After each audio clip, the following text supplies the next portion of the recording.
AFTV Mo. We've got, what's that? We've got a +6 goal difference. Yes. Do you know what? Honestly, I always think when you're looking at the league table and the team's having a really good season or a really poor season, goal difference is one of those things that tells you whether a team's out of place or whether they belong there. So, like, look, for example, in Serie A right now, Lazio are behind Juventus in the league. They're second, Juventus are first. But Lazio have actually got a positive goal difference. And it's one of those things, unless you've had some like really silly score lines, it shows you actually you belong there. You're not scraping through games or whatever. So I look at Arsenal's goal difference, and for a lot of this season, we've been on negative goal difference. Only since we come out of lockdown are we actually now positive. And for the first time in a long time, we're not one result away from from going into negative goal difference. But now that I said that, we'll probably lose the next game 7-0. Yeah, clean sheet as well, and which was great. But the real talking point, of course, was Aubameyang. Again, 2 more goals for him. Quickest Arsenal player, even quicker than Ian Wright and Thierry Henry, to 50 goals. Yeah. We got to keep this guy, haven't we, Mo?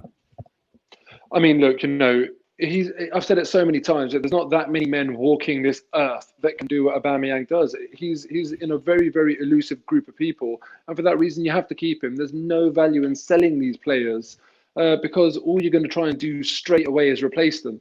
And look, it's very, very unique circumstances where you'll be able to replace them, have some money left over and not sacrificing quality. I'd rather just keep him, to be honest with you.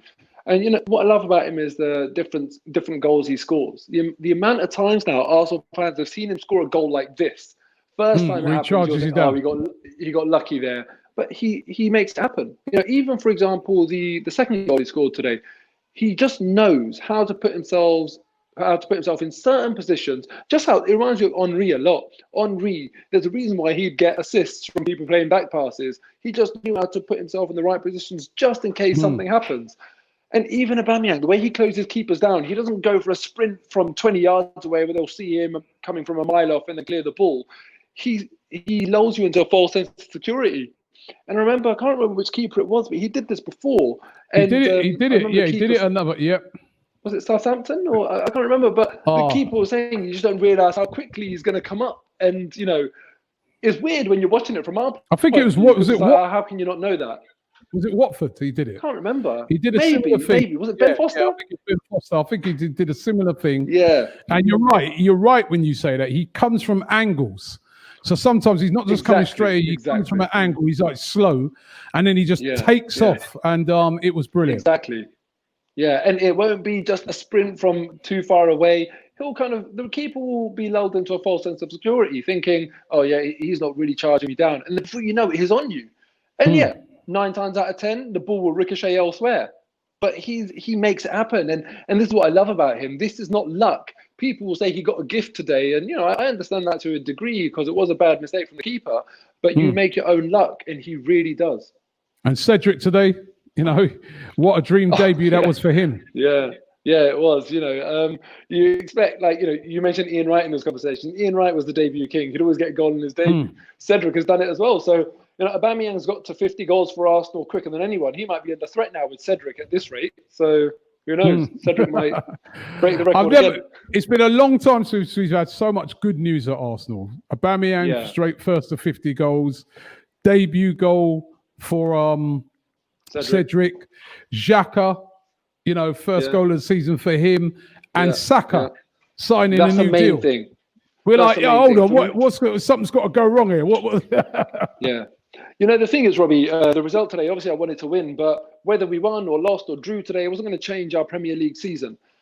Saka signing, that for me is the biggest and best news coming out of today, because that's what's going to matter in future years and actually make the difference for us, hopefully. He's such a great, great talent. So, look, today, after a lot of difficult days this season, this is one of our highlight days of our season. I'm very, very happy today. And Arsenal, thankfully, didn't ruin it, because when Saka signed, I thought, typical Arsenal, probably going to lose now. Wolves away next. Can we go there and get anything? Tough place. It'll be really tough. Wolves have been good for quite a few seasons now, and we're past kind of viewing Wolves as overperforming. They belong here now. They really are a good Premier League team, and I think we'll find it really tough there. And, you know, if they sit deep and allow us to kind of dictate the tempo of play, we're going to have to be looking over our shoulders, because there's probably no better player on the counter-attack than Adama Traore. And the way he links up with Diego Jota as well is incredible. So we have to look out for that. But then equally, Wolves are very comfortable on the ball. And, you know, players like Ruben Neves or whatever, they can do damage as well. So I think it will be difficult there. If I had to guess, I don't think we'll get the win there, because Wolves are a decent outfit. All right. Well, listen, we'll revel in today anyway.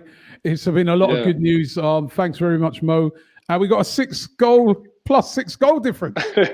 Yeah. And look, let's hope Aubameyang signs. That's the last thing I want to say. You know, we're celebrating Saka. I'm really sad to see Balogun go, you know, or not agree terms. I'd love it if that could be resolved. But he's a very, very hot prospect. Look, he could be the next Aubameyang. I want to keep hold of him. You see how well Nketiah has made the transition to the first team. Hopefully that can be Balogun's future as well. But look, hopefully that will get resolved, and hopefully Aubameyang signs as well. We need that to happen. Just a big reminder to all Arsenal fans, do not come down to the ground on a match days. The pubs are going to be closed. Nobody's going to be in here. AFTV will not be down here. Do not come down to the ground. We've still got this situation with the COVID-19 coronavirus, and we want to keep everybody safe. So stay at home, watch the game, and enjoy a win.